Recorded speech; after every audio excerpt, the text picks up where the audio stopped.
Welcome, ladies and gentlemen, to another wonderful narration. I'm your host. Here's a kiss in case you don't finish the video. Today's story comes from /HFY Wordsmith, Regal Legal Eagle. Please show your love to the author. Links are below in the description. Billy Bob, Space Trucker, Chapter Trees, OC, happy birthday to our grand overlord. Chapter Trees. Dr. Goldsmith shook his head slowly as he looked over the data he'd obtained from scanning Billy Bob. These Americans were crazy. Their density, their composition.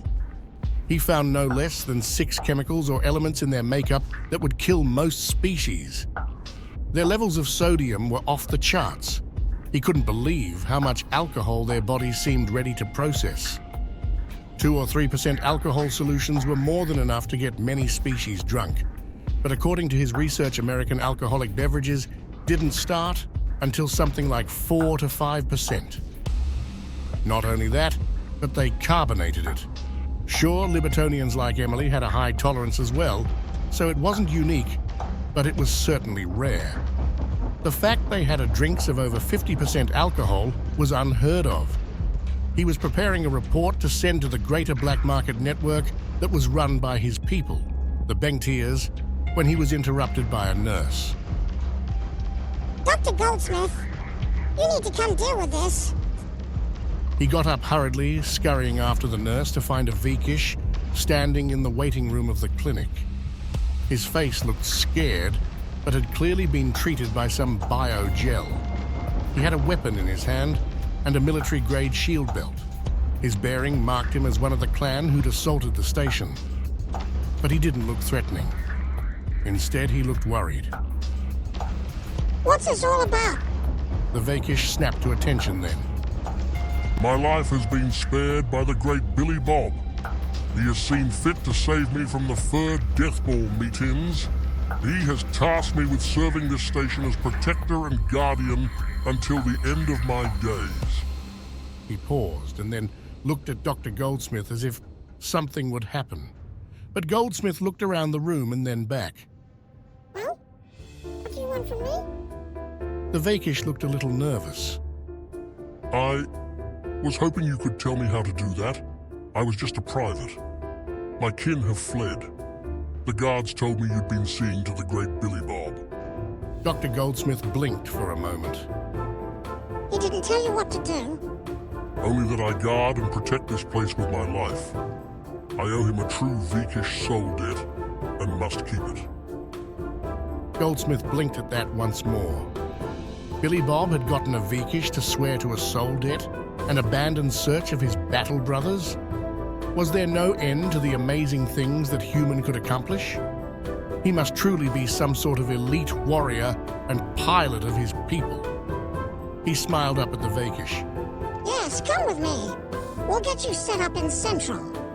The Vakish visibly sagged with relief as he bowed his horns in thanks. I will not disappoint the great Billy Bob. Goldsmith just smiled, leading the Vakish along behind him as they walked to the central command station. They were cleaning up still, especially since their CEO had been killed by that evil, what had Billy Bob called it?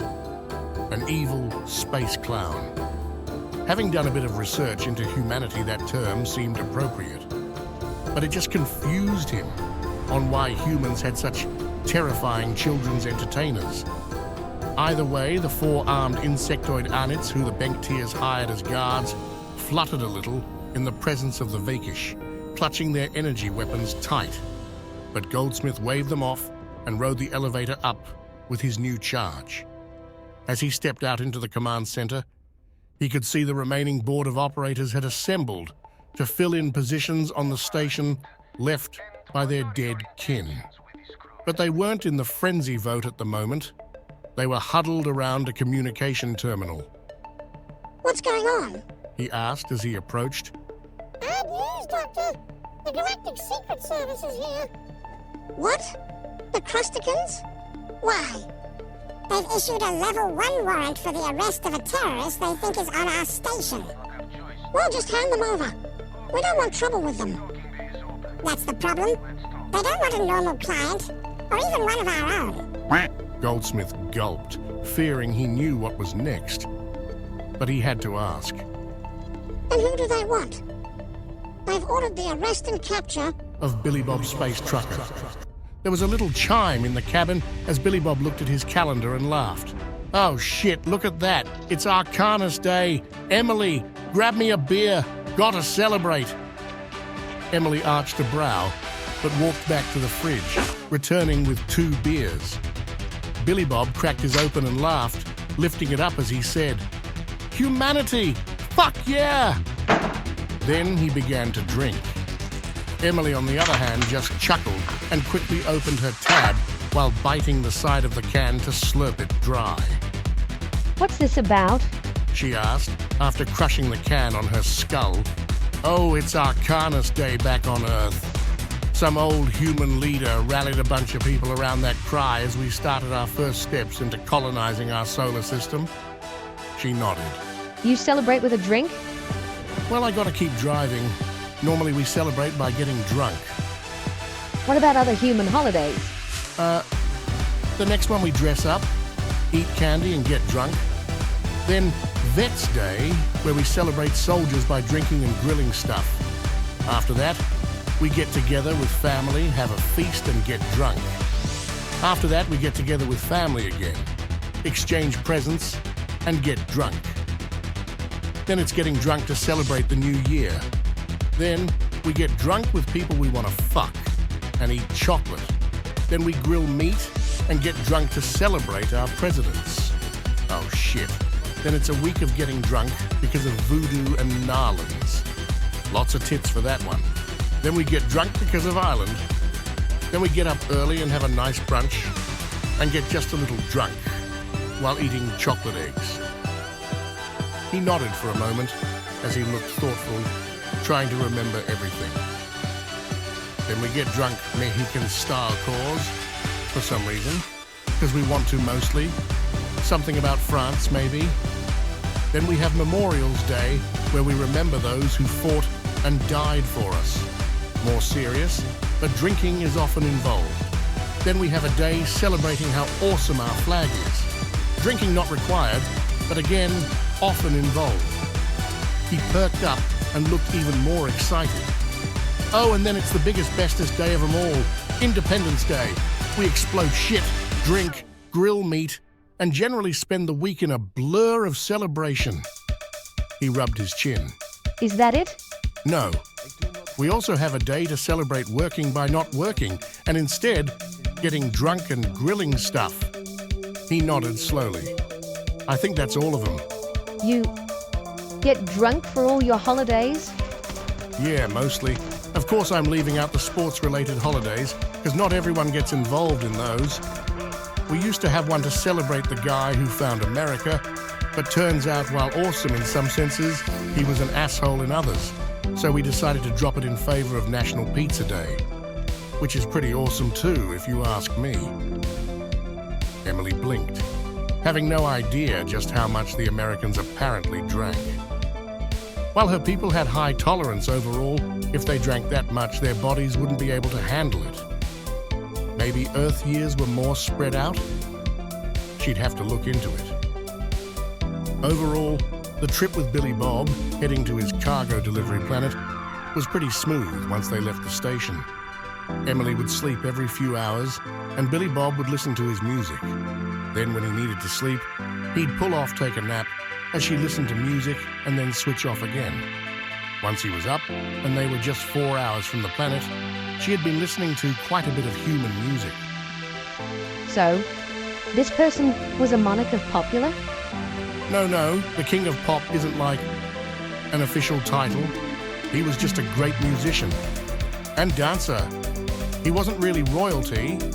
We used the term now and then. Before him was Elvis. He wasn't a monarch either? No, he was another great musician. Farted himself to death one day, I think. Emily blinked at me. And this other one? What Jackson? We don't know. What do you mean? Decades ago, someone wiped out all the records about his life after the year 1990. Probably died and they didn't like how it ended or something. I don't know. So, were they ruled over by this hope of parody? Who? Weird Al? No. Again, not a real title. Just a funny guy and another great musician. Why do you keep giving such titles to musicians? We like them? I don't know. We give titles to everyone we think deserves one. They don't mean anything. Just sort of, look, we like titles, okay? She shrugged it off then and figured she'd just have to understand Americans better. The rest of the trip to INAH-3 was uneventful. They found the quiet little Agri world, and Billy Bob brought his longhorn down into the planet's atmosphere. Emily pulled her mask and hood back on to keep people from recognizing a Libertonian, but the galaxy wasn't aware they needed to be afraid of Americans, yet so Billy Bob was all right. They landed in a clearing he'd been guided to on his contract, but they didn't see signs of a town or many buildings. Either way, the planet was only half normal Earth, so he began to unload the crates from the Longhorn with minimal effort. It was a typical Agri world, no evolved natural animals bigger than his pinky, just plants. Lots and lots of plants. The colony was supposed to be near a mountain with some forested area, and then massive rolling plains of weeds. Or maybe they weren't actually weeds, but they looked like space weeds to him. Are you sure you should unload that? You don't know if they're still alive. Emily asked as he started to move the crates, even though they hadn't contacted the colonists. Hey, I was paid to deliver this shit to this spot.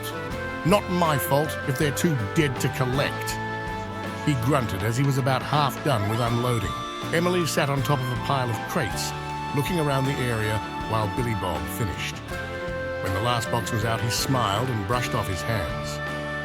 Well, now to go find them, I think I see smoke of some sort that way. she said, pointing towards the base of the nearby hills. They walked through the trees, and Billy Bob noticed he didn't hear any birds or insects, which seemed wrong. To a human, that meant something evil or big and hungry was close.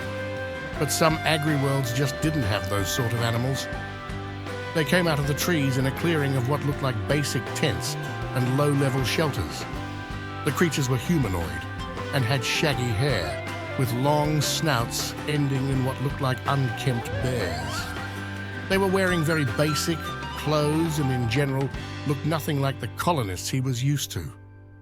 They had long eyes on stalks that turned his way as he approached. I don't like this. Their eyes are so red. And this place smells. Oh, you're not familiar with holtichims? They're very peaceful herbivores, live with nature, very little impact and all that. Billy Bob growled out. Nice. He pointed to one they were walking towards. You! I delivered your shit! Pay me so I can get away from you jobless, dirty freaks! Whoa, man, that's some really harsh language, man. You're harshing my buzz. Billy Bob growled at the creature as it scurried away. Just go see like the Peace Mother and Father in the cave. Billy Bob glared at the space hippie and walked towards the cave he saw past the settlement. He wanted to stomp, but in this gravity he'd go flying. Once they were inside, he saw two older, fatter space hippies who smelled worse than the rest. Oh, you're the one who brought our cargo? Thank you so much. May the stupid hippie peace god bless you. Like your aura is so kind. Yeah, no. Where's my payment? What? Oh, right. The slightly less fat, but smellier of the two, he couldn't tell the males and females apart, lead him deeper into the cave. He saw the first sign of civilization as they had some sort of metal cage around a... He looked at it closely. It looked like some sort of six-legged space fox, with two sets of ears the size of a German shepherd. It had a bright orange coat with black along the feet and ears. He already had space foxes in his translator. Shit, space cat dog.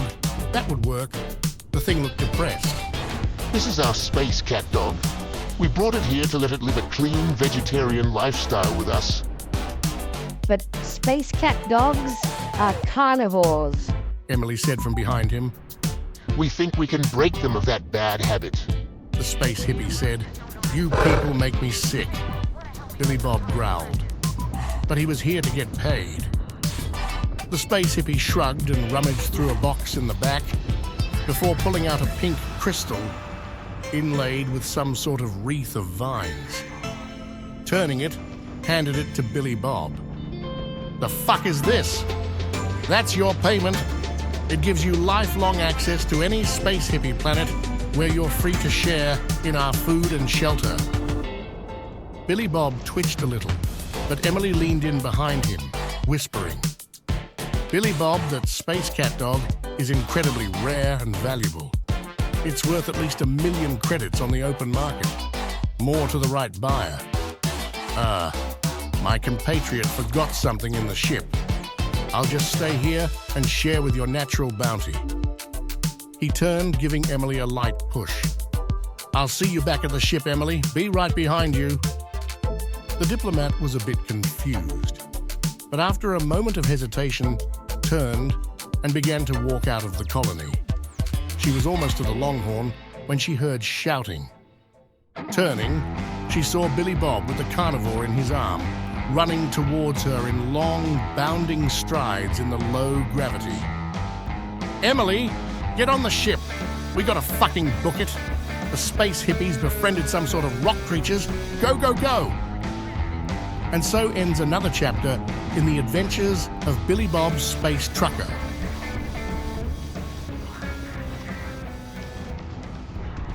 Thank you, everyone. I hope you enjoyed the video. See you later.